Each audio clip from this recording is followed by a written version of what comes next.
And now on Tucson Business Radio, let's find out how to be healthy, wealthy, and wise with your host, Karen Fisher. Good afternoon and welcome to this month's broadcast of Healthy, Wealthy, and Wise. I am Karen Fisher, our hostess, if you will, broadcasting live from the Tucson Business Radio X, which is located in the studio, the Tucson Business X studio, which is the top floor of the Stewart Title Building. And we have three fabulous guests to help make your life a little healthier, wealthier, and wiser, all collectively. And so I'm just gonna do popcorn. I'm gonna introduce. I can't even talk today. This is all good. Introduce Diana Longback, who is here as one of the board members for 100 plus women who care of Tucson.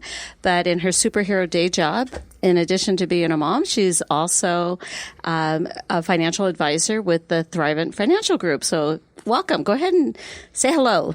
Hello, everybody. Yes, my name is Diana, and I am very pleased to say that, yes, I was one of the founding members of 100 Plus Women Who Care. And that's, I think, one of the things that we're going to be talking about today. Yes, at length. And the impact is so huge. I was actually your founding board member, and I'm actually I'm the first sponsor for 100 Plus Women Who Care. I came in immediately, saw the impact and thought to myself, oh my gosh, 1 hour, super simple. Let's just make it happen. It's great. And we are coming up on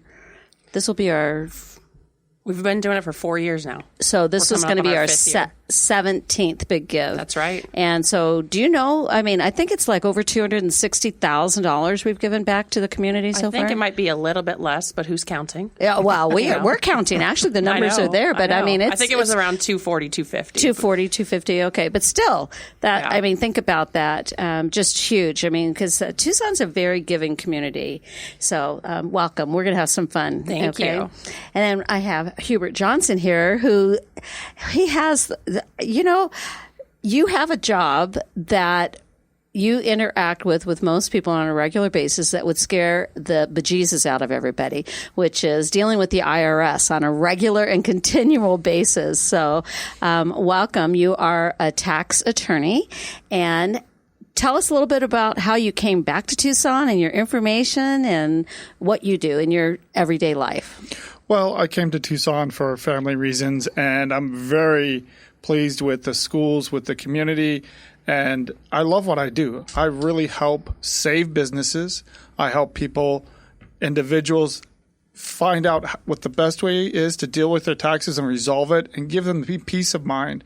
The IRS is very scary and stressful, and I take that and deal with it for clients and customers. So this is super fantastic. And the other thing is that you're very involved also in the community because you're actually a coach. You have tell me about as far as when you're not fighting, doing battle with the IRS or helping to get people's messes straightened out. What do you do in your spare time? Well, I do a lot of volunteering for Little League, for soccer, for basketball. I've coached. This is my 14th season. 14th. Wow. 14th, which means I know enough to be dangerous. But, I look for other ways to volunteer. This morning I was volunteering with Junior Achievement, helping to teach a fourth grade class. And that's an amazing program as well. Oh, I love JA. What school were you at today? La Paloma Academy. Oh, that's fantastic. Yeah, Junior Achievement for those entrepreneurs. My goodness, get your kids involved. And if you're an entrepreneur yourself, please volunteer. It is an amazing organization. If you want to talk about what is going to change poverty at the very roots level, let's talk about getting people some great jobs. And entrepreneurs are, that is the fastest growing segment in the business world right now. And then we have our very own from Tucson, Barbara McClure, who is with Impact. And tell us a little bit about the foundation. A lot of people are familiar with it, but tell us more. Well, we're a social service nonprofit, and we're moving people out of poverty, stabilizing families, doing all kinds of things to improve the community. And we're in our 20th anniversary year. It's just unreal to think 20 years, because I first, how did you guys start? What was the behind the scenes? Well, we're located up in Catalina, so we're a rural community. And I think what happened was there were a lot of snowbirds and retirees who moved in, and it was way up 20 years ago, town ended at Ina. Oh, yeah. So people got together and they said, we need to do something to help the people in this local community. So we started out just servicing Catalina, and then we grew, and now we're servicing most of Tucson, Marana, Sabino Canyon, and the Copper Corridor up in Pinal. That's huge. So to give us a few of the statistics that I know as far as the impact. I mean, I know I can read them, but tell us a little bit more, because when you really hear this, it's unbelievable. Well, this being our 20th anniversary year, we have already invested over $22 million in the community. Think about that, $22 million. And many people have not even heard of us because we're located so far north in Pima County that people don't realize we're even up there. So it's really a nice opportunity to get on the radio. Thank you, Karen and Mark, and letting us let people know what we do. So we're there for people who are predominantly low income, moderate income. But we offer so many different kinds of programs like food, clothing, things to stretch their budgets. So in the last 20 years, we've given out over $10,850,000 worth of food. And, that's unbelievable. and we served senior meals to homebound seniors. So we've done over 169,000 meals to seniors. So the statistics are forever. We're going to celebrate them all year long. So you can see them posted on Facebook and things like that. I just think it's, what I love about Tucson. I'm actually a Phoenix native, came to school personally at the U of A, and met my husband, thought he was perfect for my best friend. I was playing matchmaker, and then oh, wait a second. We just celebrated our 37th wedding anniversary, but we had gone back to Phoenix for school. We were there for 14 years and then had the opportunity to come back to Tucson in 94. My husband actually had 4 job offers on the table at the same time. One of them was moving to San Francisco, working for Daimler-Benz, and I'm like, I don't do earthquakes. So we'll start there. The other was New Jersey, and just being from the West Coast, I didn't know anything about New Jersey other than I didn't want to go there. It sounded cold, really cold.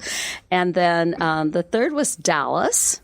Dallas was actually a distinct possibility. Actually, we actually did a house hunting trip there, and then the job offer came to be able to move back to Tucson. And it was like a no-brainer because Tucson is such a giving community. It is a great place to, our daughter at the time, she was 3. It's a phenomenal place to raise your family. And just that spirit of giving, the way that Tucson is, from both the arts to helping other people. I mean, it's unheard of. I know, like Diana, one of the things that we know with 100+ women who care, there's other similar sister organizations throughout the world. It's not just in the United States. Also, I know them in Canada, et cetera. But I remember them telling Desha Beimers Davis, who was the founder, who really started in Tucson, they said, it'll probably get you 2 to 3 years before you can have 100 people. And the very first event, Big Give, there was 167 people in the room. It was unreal. It was amazing. Yes. Yeah, Desha was very intentional about creating her leadership team of ladies from every generation, and they reached out to their networks. And the only way I found out about it was from a Facebook post that I just randomly saw and thought, that sounds great. I'm going to go check it out. Now, did you know Desha from before? I didn't. I didn't know that. I didn't. I walked into the room, I looked around, and it was one of the few times I'd walked around and I didn't know a lot of the women in the room. And I thought, this is amazing. All these women are coming here to learn about how we can become more generous and collectively how to make a big donation. And so after that meeting, I called Desha and said, we need to meet. I want to see how I can help. And soon after was when I became a sponsor. I think it was maybe a couple meetings probably after you did. So yeah, it was amazing. Well, and tell me a little bit in terms of your company as a financial advisor. I work with a lot of financial advisors. I personally feel that everyone needs a financial advisor, and every financial advisor specializes in different areas. But you've got to, you can't figure it all out by yourself. I think having a coach for your money or your investments or your taxes, like several things that I don't do myself. I don't do my own taxes. Do I know numbers? Do I know tax returns? Yes. Do I do my own taxes? Absolutely not. no way. So tell me a little bit about your company itself, because Thrivent is unique in the way that they help families, and what you can talk about as far as your business. Absolutely. Yeah. I never imagined in a million years that I would become a financial planner. Never thought about it. And, but when I found out about Thrivent, it was one of my old clients that approached me and said, you need to come work for Thrivent. The big things for me was, one, that it's an organization of Christians. Two, that we give away over 200, I think we're up to $250 million every year. So it's huge. And are you nationwide, international? We are nationwide. Nationwide. Yep. Okay. We have almost 2.4 million members, and we are member owned, and it's a very large company. And we also have been rated one of the most ethical companies of the world, which is huge because, frankly, in this industry, that is questionable sometimes. Congratulations. Thank you. That's big. Yeah, so it's been hands down the best decision I could have made, and decided to, start a family at the same time as starting my business. So that's been fun. Oh, so one of those no plates in the air at any given time. Yes. Yeah. But it was all in God's timing that we, we found out we were having our daughter 3 weeks into starting the business. But I mean, Thrivent has been completely amazing, and it's been the best decision I could have ever made, because they support us doing what's right for our members, not just, selling them whatever commission's going to be the highest. It's just do what's right. And plan. I just think that's huge. So there's a spirit of giving from Thrivent that's at the core, even as a financial advising company. Absolutely. And so tell us a little bit about how that, what was it that called to you with 100 plus women? As far as I know, you said you walked in there and you're like, wow, I don't know these people, but tell me more about. Yeah, no, with the generosity, that part is huge. Part of my planning process is helping my clients to be generous, whether that's their time, their talents, or their treasures, whatever that looks like for them. And when I saw 100 plus women, how it's so simple, where we meet once a quarter, and for 2 hours or 1 hour if you don't want to come for the social time, but the social time's fun. Yeah, that's so. I like the social time. Sure. And you agree to give $100, and collectively, if we have, the first meeting was 160. I think the first give was about a little over 15,000, and our last big give was $24,500. So we have, nearly 250 members times $100. That's a huge amount.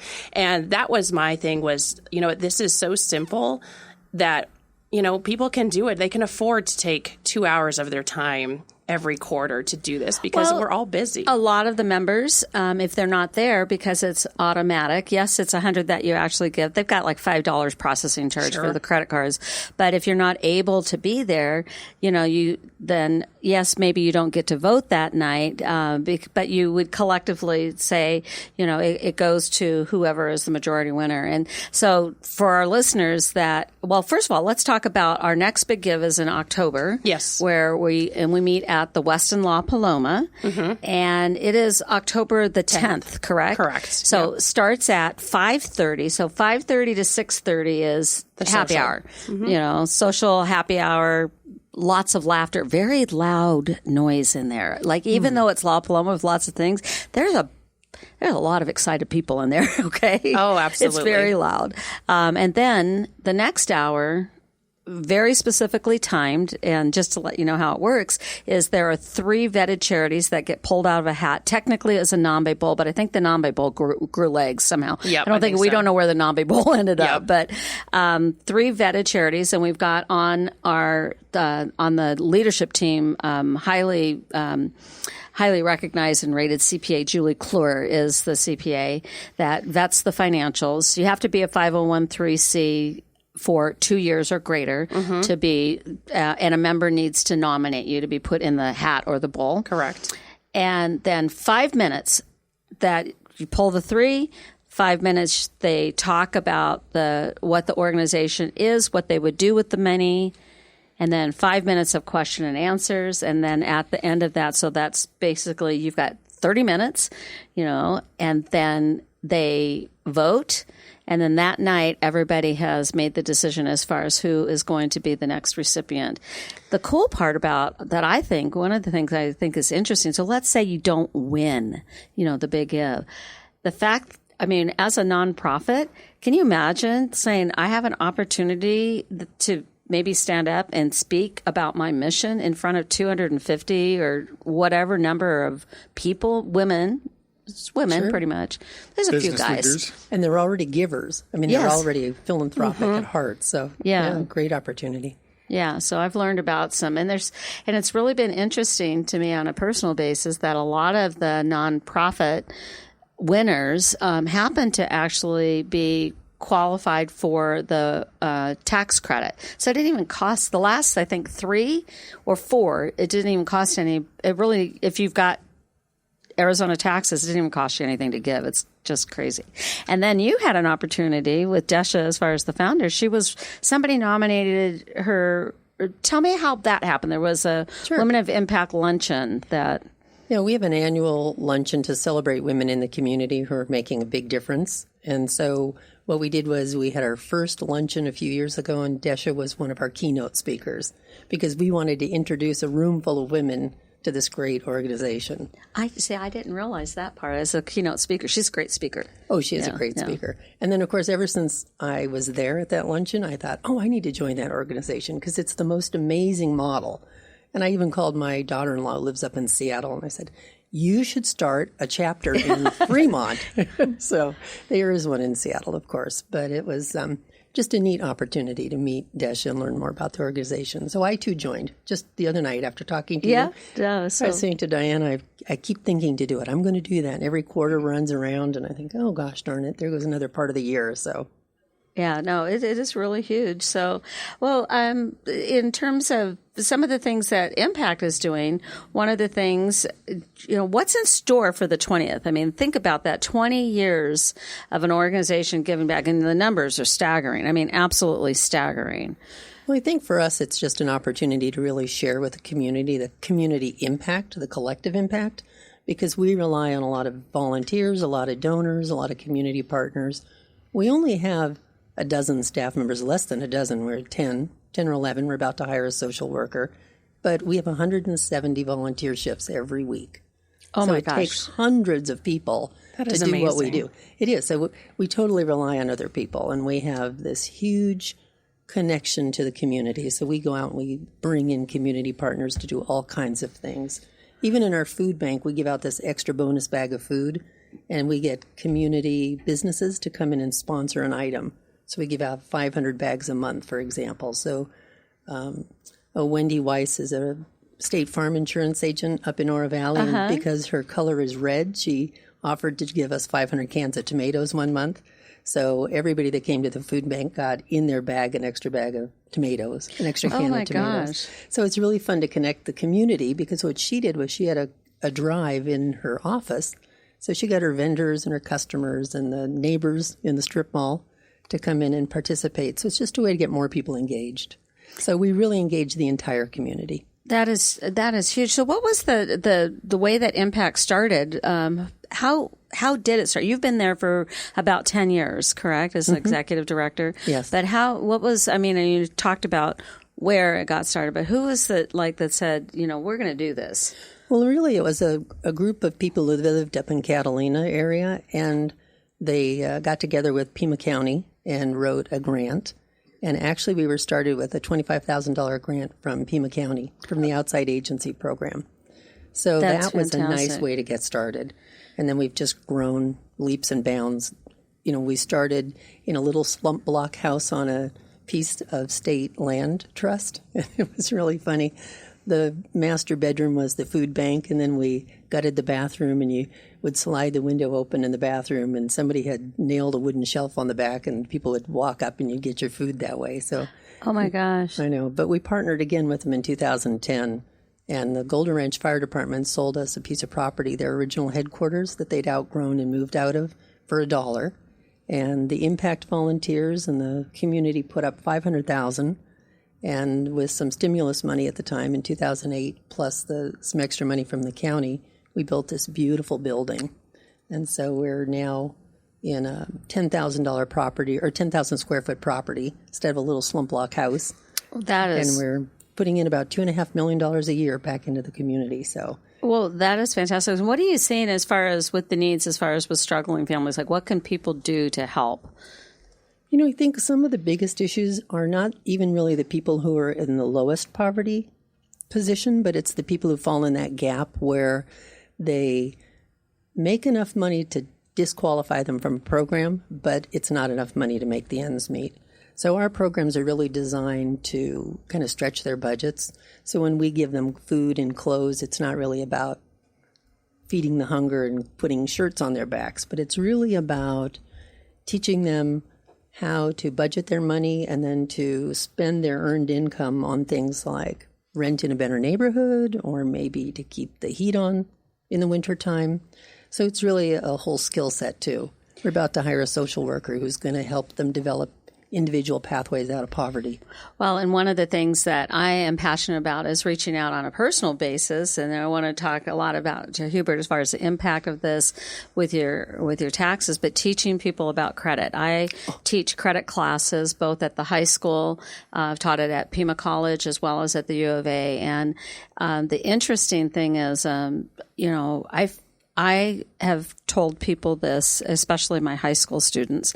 Of course, the teachers don't necessarily like it when I say, they kind of look at me, and I said, there's one more score that's more important than your ACT or your SAT score, and that's your FICO score. And I'm going to give you the combination. I repeat this a lot, but I'm going to say it right now on the show again, is that the combination to great credit, if you think of these numbers, it's 2, 31, 7. And what I mean by that is that it takes 2 years to build credit, 31 days, we're talking one missed payment to destroy it, and 7 years to clean it up. And I tell my students that I've taught, I don't want to ever have to see that you're in that 7-year issues. And there's very specific things that you can do to protect your credit score and things like that. But the credit score, what I have found, and I think it's absolutely horrific, that some of the most predatory lending, the payday loans, et cetera, the people who can least afford these the usury rates, but the usury laws went away, but 300 and 400 and 600%. It doesn't even seem possible that it's legal. I just think it's the strangest thing. It is. It's very, very strange. And I do have some really exciting news for you. Oh, I want exciting news.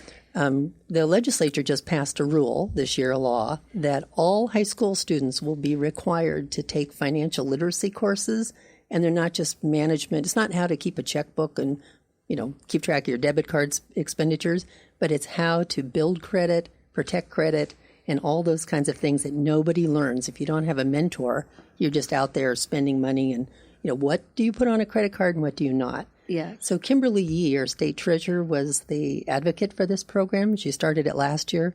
So now all the kids who are in high school will have to take that class to graduate. Well, and I actually had the honor of meeting Kimberly Yee at the Girl Scout Luncheon Award that they just did recently. And there's what is exciting is that she involved, first of all sides of the political aisle. We'll start there. Then she involved business as well as the legislature. And the one thing that I thought was really interesting for the state of Arizona is how healthy she's responsible for investing the money that the state has. Like, you can go online and see, and it is very, very healthy, very impressive in how fiscally responsible she has been for the investments and things like that. But she was talking about that. And so there's a group of people that within Tucson that we've already said, we're in, help us. How can we teach you? Because if they can get the correct information, there's a lot of misinformation that's out there. And speaking about misinformation, you're being so nice. He's the poor minority in the sorority right now. But talk to us about, right now we're coming up on the deadline for the late filers, which is October the 15th. Tell me what you see. One of the things that can have a devastating impact on somebody's budget, so there's no money to give anywhere or to do anything, is getting sideways with their taxes, both the Internal Revenue Service or any of the states. And that's what I see a lot is, just to go with the financial literacy part. I help individuals and small businesses all the time that don't have basic financial literacy. So it is so important to teach them, and I do what I can. But most of my clients, I teach them how to pay their taxes, how to make safe estimated tax payments and pay those regularly. But also I put them in contact with professionals, like both the professionals in this room, to help them long term.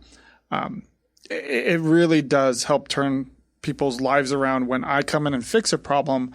If I don't help educate them and put them in contact with others that can, they're going to be right back in the same boat.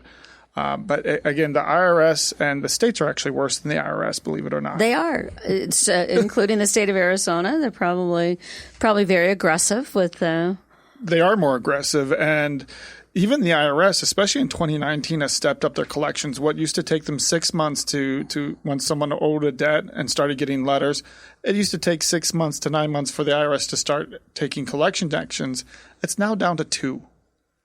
So they've made, for better or worse, I would say worse, but they've made a lot of changes to their system where they're being a lot more aggressive. And what kills me is when people make decisions. It's like when they make financial decisions. When they make decisions regarding their taxes and they are not properly informed, when they don't know what their rights, and they can hurt themselves so much. I had one gentleman file 23 years of tax returns when the IRS could only go back 6 years. Oh, gosh. So he had been a non-filer for 23 years. For 23 years, and he felt... Well, he felt compelled to go get caught up with the IRS and filed going all the way back to 1986. But those taxes were assessed around February, and the 10-year clock on those didn't start running till February of 2019. They won't expire till around 2029. Oh, my gosh. I just told him, I wish you would have called me first. And after he picked his jaw up off the floor, it was a devastating moment, but that's why I love for people. Did he file them himself, or did he have a professional, somebody quote unquote professional helping him? No, he filed them themselves, but like you said, there's so much misinformation out there. The IRS itself will tell people all the time that you need to file 10 years of returns, and that is incorrect. Oh, so tell us some other things that we find as far as that. What happens? People get letters from the IRS, and I'm telling you, they freak out. They freak out. Well, they should be freaking out to some extent. The IRS normally doesn't come and seize assets. They hate to do it, but they will if you ignore them long enough. The main thing I suggest to people is come get some free advice. I do a free tax consultation. I love it when people call and just get some free advice. And the problem is a lot of people feel like they go and they call somebody, they talk to a salesman, they're in a pressure situation.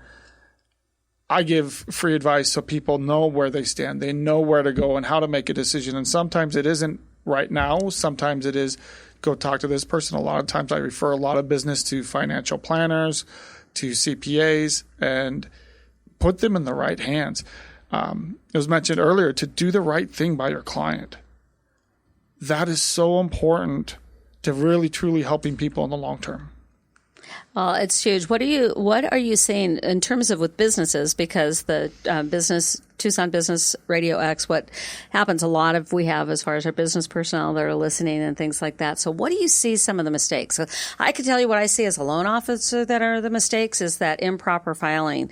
Like they don't have the correct classification. They're doing really interesting things that can't be backed up, such as mileage.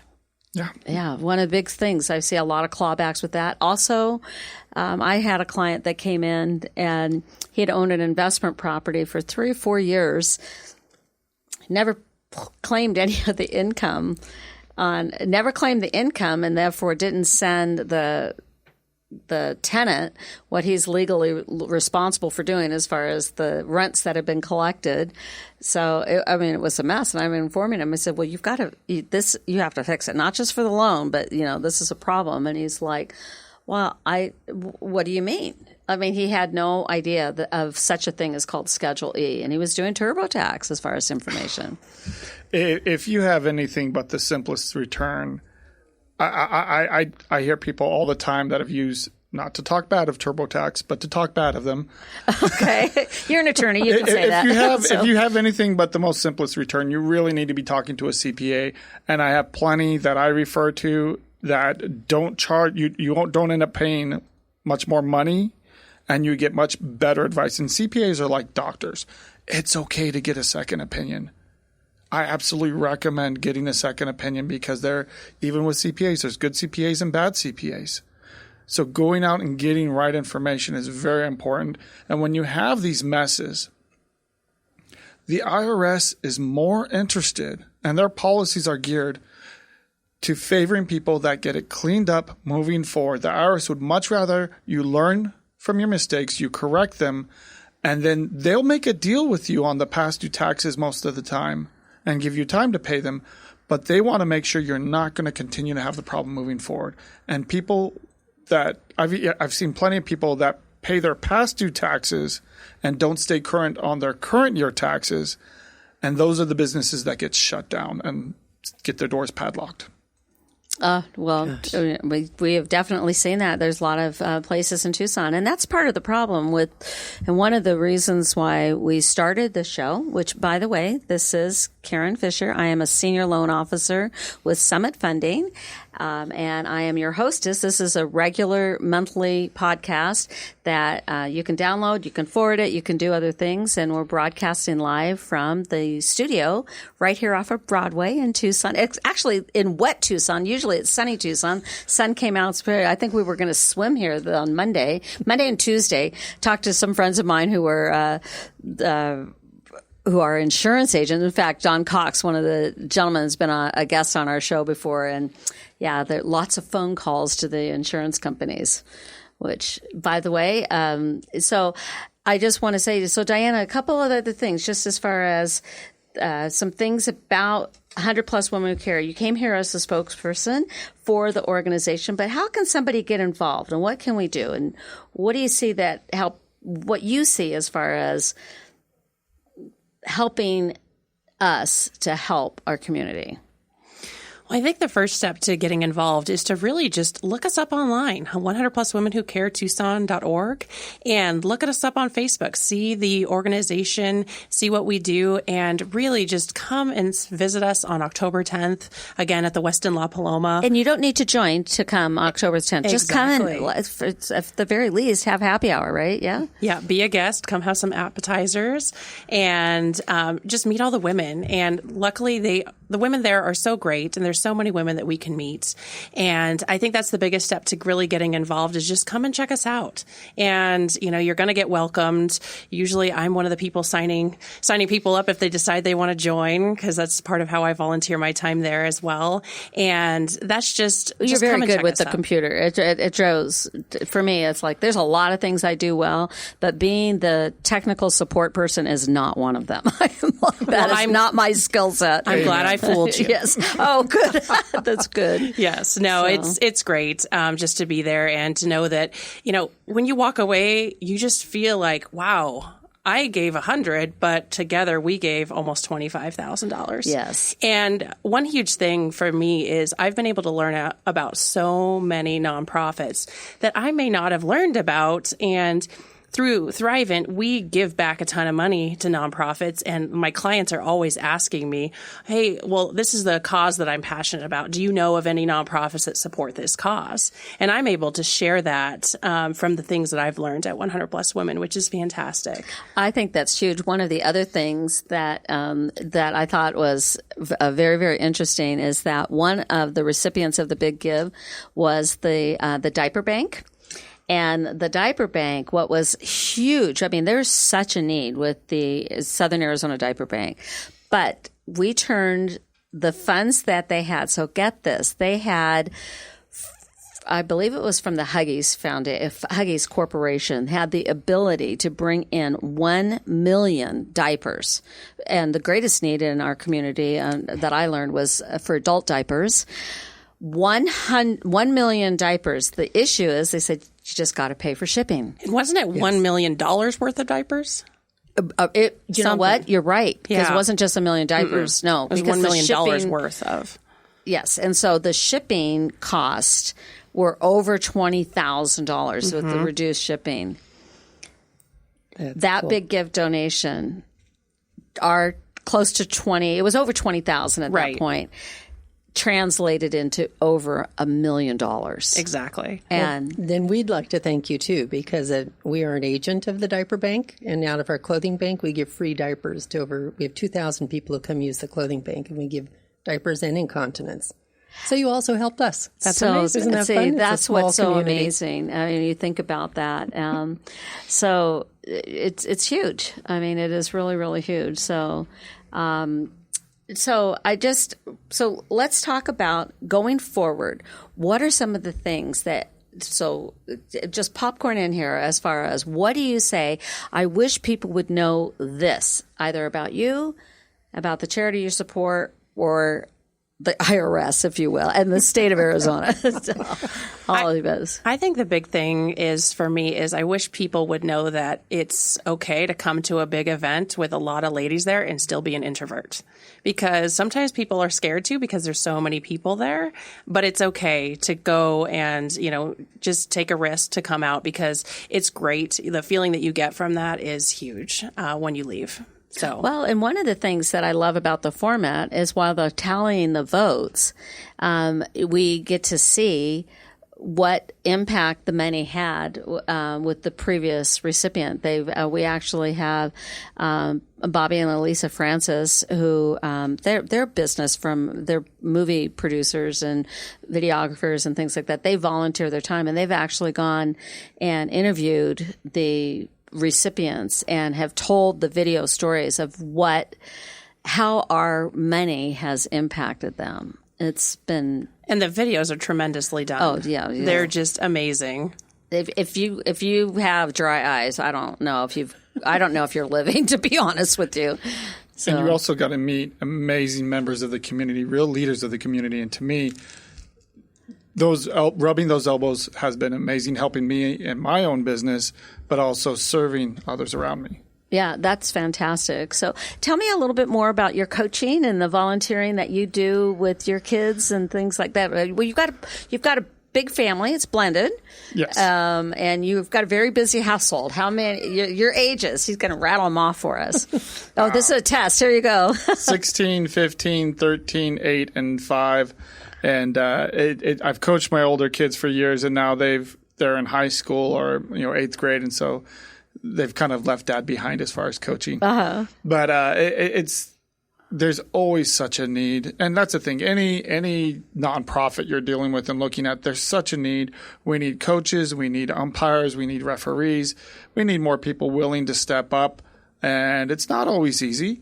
I've been cussed out on the field plenty of times. Oh boy. Yeah. I'm always right, by the way. Oh no.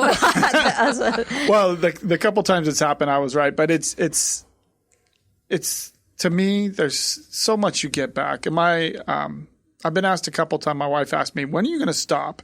And I said, "When the grandkids are done." Oh, not just the kids, but the grandkids. I like that. It's lifelong coach. Yes. It's in my blood, and I've known other people in the same way. You develop this habit of giving to the community, and for me, coaching, not to brag, but we took the Little League championship last year, and there was this one kid that It's okay to brag Yeah, on that. That's congratulations. huge. Are you kidding me? And this is just one of the younger divisions, but to see the kids really develop and come into their own and gain that confidence. When we did that, we won our championship game 11-1, and we had one kid, the kid we cheered for the most, didn't get a single hit all season, and then smacked a double. And the whole team erupted cheering for him. His dad was thrilled. The kid was thrilled. And it was, he hit in a run or two. And it was, we were more excited about that hit than the other triples, home runs that we got. And it is so neat to see that change and making it such a positive thing for the players. Well, and I think sports is a great model for business, if you will, as part of that team spirit, camaraderie, and things like that. Our daughter, she'll be 28 this year. I brag about her all the time. She's engaged to be married next August. We're super excited about that. But she actually comes out of her field of study is not a traditional female field of study. She is getting her doctorate in applied mathematics with an emphasis in computational neuroscience. I mean, you can't even hardly fit it on an application somewhere.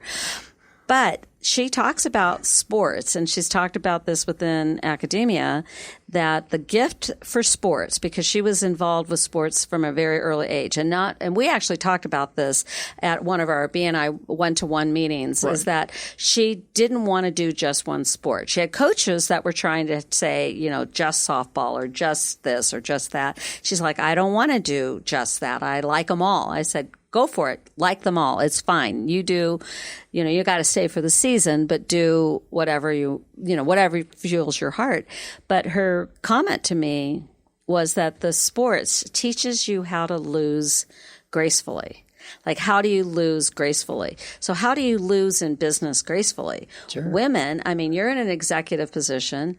I'm on the executive side as far as within my business. And one of the things that I notice is that having a particular sports model has given a gift, because sometimes as women are doing different things in the career world now, they may not necessarily have had that model of, losing with grace, team spirit, that type of sports model that if the sports model is done correctly, coached correctly, but the kids, are you being a good sport? How does that look? Are you being a team player? Can really help. It can help the business. I think you also learn how to shift strategies. When you're playing sports, you think you're going to go down the field one way in football, and then something happens and suddenly you have to rethink it. And at the last moment, you have to shift a different direction. So I think that's another thing you get out of sports. Well, now, did you do sports as a girl? Growing up? Not a lot. Not but a lot. I did, when I was older, I did join a women's soccer team. It was kind of a joke. Oh, well, that's sports. Yeah. Well, it is sports, but I thought, this will be a nice social opportunity, and it'll be a, physical fitness kind of thing. And then I lost my Achilles tendon on the first game. So it's just kind of comical. But that's not comical. That's painful. Well, it was at the time. It's just kind of like, well, what was I thinking joining a women's soccer team? But then I did field hockey and things like that. We did participate in all the sports. So field hockey was, where did you grow up? Because field hockey is not so much in Tucson. You don't see field hockey too much here. True. It was in Southern California. Southern California. Okay. Mm-hmm. Yeah. So many years ago, from a very, very young age, I was a competitive gymnast, and my mom enrolled me in gymnastics because I'm sure just gave her fits because I was a climber. I climbed on everything. And sure. There's a family story she told me many times, told everybody who would listen. I mean, she's passed away. She passed away at a very young age. She was only 66, been 15 plus years ago. But one of the things that she said is that she had made a birthday cake, and I was not to touch the cake. And so she had the cake up on top of the refrigerator. And she comes around the corner, and there I am and I was probably 3 years old, and I am sitting on top of the refrigerator with the cake lid in my hand. Oh, my gosh. And my mom is like trying to not scream. She's only 5 feet tall. She really couldn't get me. And she's like saying to my dad, Charlie, need you in the kitchen. Come in here. And Dad's in the room. What? I need you. I was like, so she's like, so she enrolled me in gymnastics to give me, she's like, if you're going to fall, you got to fall right. I mean, that's what's going on. And it was a really good thing, but it was interesting because, you'll see pictures of me and stuff like that. I am blessed with a lot of height. One day I will be 5 feet tall type of thing, but it just, as far as with that model. And then you being the executive director, you're handling staff, okay, but also coordinating volunteers, which you can't exactly fire volunteers. I mean, you can say that you didn't fulfill your agreement or whatever, but it's different. It's not the same as a boss. Sure. The boss said, We're fortunate because I would say our volunteers are so committed to our mission that they are so happy to be there, and they really are good about just doing what needs to be done and following rules. We have a million rules and procedures because we fall under a lot of different authorities. The Pima County Health Department, the USDA, you pick it. There's like 7 different contracts we follow. And then these poor volunteers are like, why is the rule changing? Because one of the contracts changed. Why do we have to do it that way? This is so full of rules, but they understand that the commitment to those rules makes the difference in the community. So we're very blessed to have people who love what they do.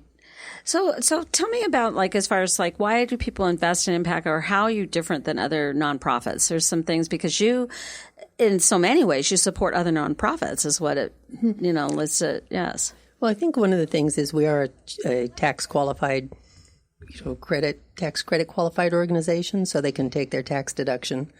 But I think also it's because we have a really solid financial foundation. So when you were talking about how we started, one of the funny things is we started in our food bank, back in 20 years ago. People would come by and they'd say, hey, here's some food, but we also have this old toaster that we've just replaced. And we're sure some client could use this toaster. So people be like, okay, we'll take the toaster. And then, word gets out, and now you're getting all kinds of things donated. So we ended up having to do garage sales. Garage sales? Once a month, we would have a garage sale out of this little slump block house. And people would park. You hear the stories today of people who've lived there a long time, and they said the parking was all the way down Golden Ranch Road, up over the bridge, up into the mountains. And people would walk back and have fun in the garage sale. But we've all had garage sales, right? So when the garage sale's over, what do you have left? A bunch of stuff that really people don't want. And then now what are you going to do with it? You put it in the garage for the next garage sale. So this kind of dealing with all of this stuff and all of these little pieces of things, we got together with another nonprofit in our community up in Saddlebrook, and we started a thrift shop. And you've probably heard of it and just don't know where they were all involved. It's called the Golden Goose Thrift Shop. Oh, I've heard of it. Yes, I have heard of it, yeah. It is an amazing place. They're doing $2 million worth of business every year, and they're only open 21 hours a week. Oh, my gosh. And because what we did was we set it up as a nonprofit, a membership nonprofit.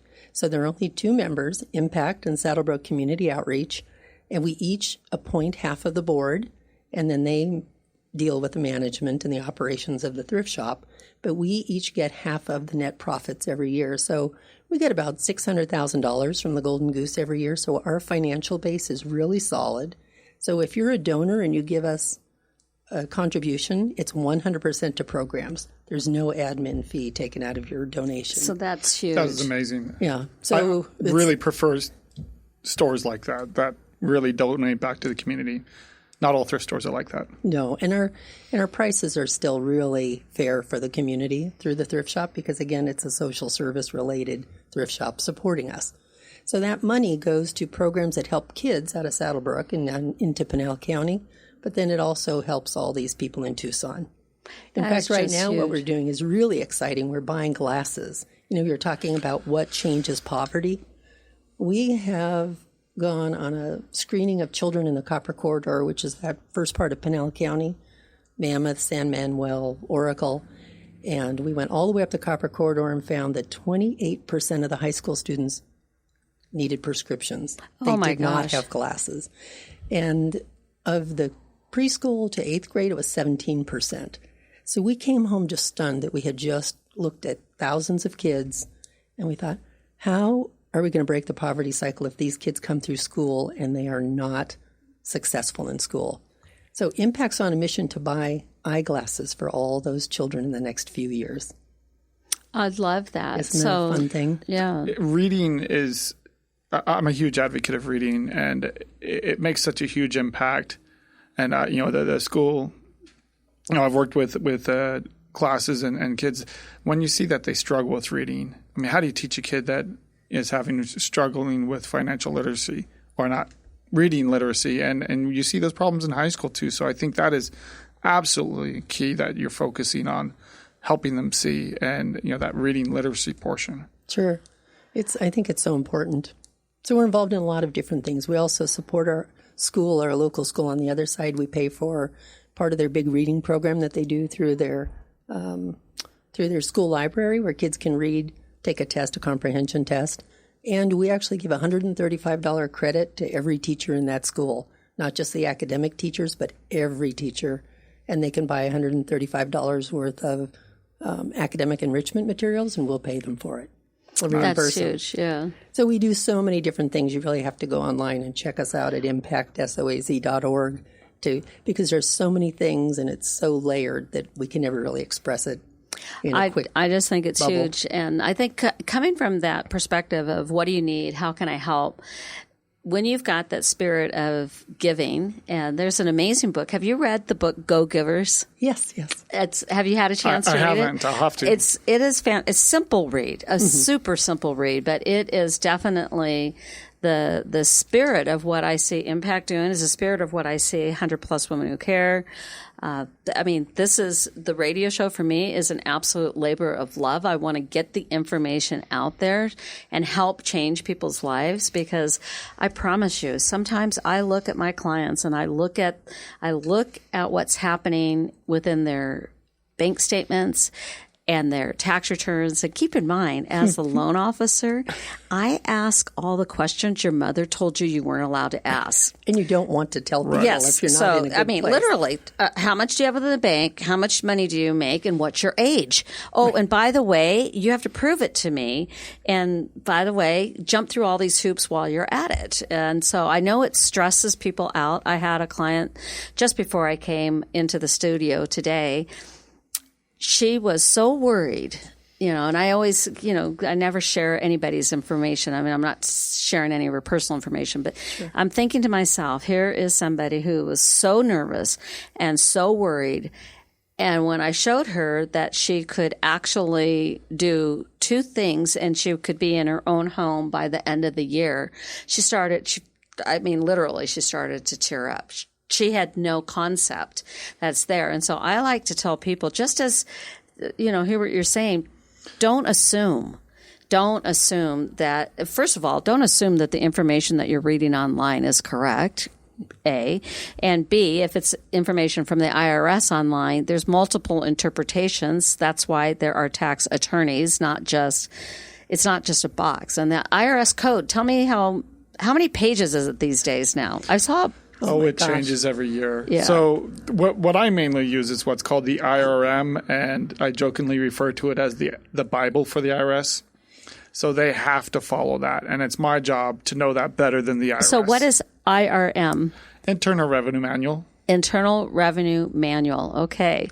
Most people never hear about it or use it, but that's something I use all the time. And we were talking earlier about approaches. When I'm getting what I want from the IRS, I'm sweet as pie. Because, of course, I'm getting what I want and they're doing what I want. But it's knowing when they're wrong and you're right, and you have to be right about that. Well, yeah, that helps. Yes, that's that when, would help. I stand up and I go to bat for my clients and fight for them. But I think the education component that you mentioned, and I have clients, I have $7 million cases. I have clients that are homeless. And so really helping to connect them and educate them and turn their lives around, to me, is such an important part of my job. And there are plenty of people that call in and I give them free advice. And I say, just keep my number on mind, and refer me if anybody needs some help. But getting good advice is so key. We had one case where this wasn't my case, another attorney's case, but they went to Vegas with $100,000 in inheritance and blew it. Oh, no. Gosh, sad. And they owed the IRS $80,000. How nice do you think the IRS was after that? No, not at all. Not very And understanding. there were ways we could have helped them either invest, save that money, put it in an annuity or a 401k, something that we could have helped them keep that as an asset and not have to feel like they had to blow it all. But because they didn't ask first. And the funny thing is, my attorney clients are the worst because attorneys hate to ask. Oh, yeah, okay. They don't like to listen. They think they know everything. They don't want to listen, yes. But, it's ask and get good advice first. And like you mentioned, as a loan officer, you need that information so you can help them. Well, one of the biggest misconceptions that's out there in the lending world right now is that if you owe any money to the IRS that you can't get a loan. That's not true. If you owe money to the Internal Revenue Service and you are on a payment plan, we can calculate that payment plan for you. Like it can be calculated and approved and it's fine. So you can be in a repayment plan with the IRS and still get a loan. Right. I close 1 to 2 of them a month, literally. But people that's don't. Surprising. Yeah, a lot of people don't realize that that's the case. And so one of the things that's happened, the biggest thing that I see that's happened is my clients that have gone from W-2 wage earners to now all of a sudden they're self-employed, 1099 wage earners, and they don't plan for the self-employment tax. That's a biggie.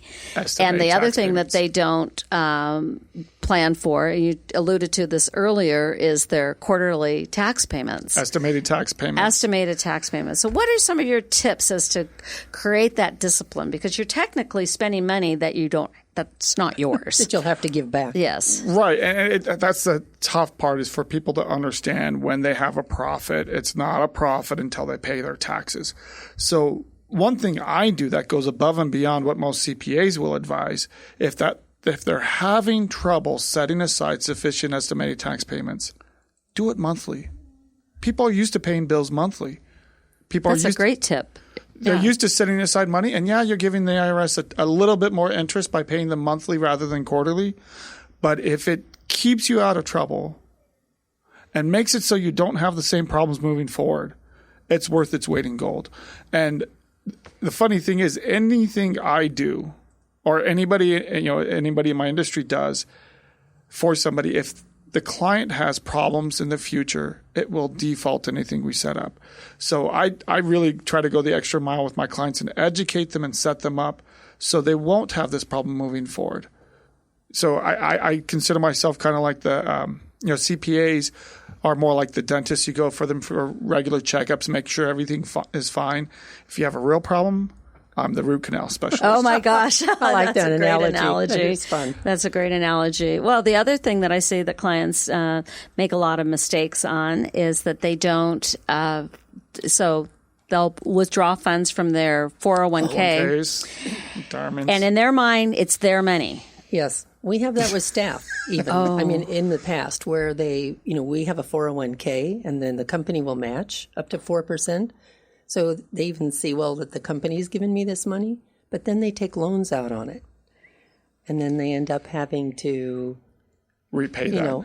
Right. And if they can't repay it, then they end up having to claim it. And then they're like, I didn't know I was going to owe so much tax just because I used my 401k money. The penalty for withdrawing IRA, 401k, where you defer the taxes until later, is very high. And honestly, I have quite a few clients that I advise to take loans from their 401ks, but it's for a strategic purpose with the IRS.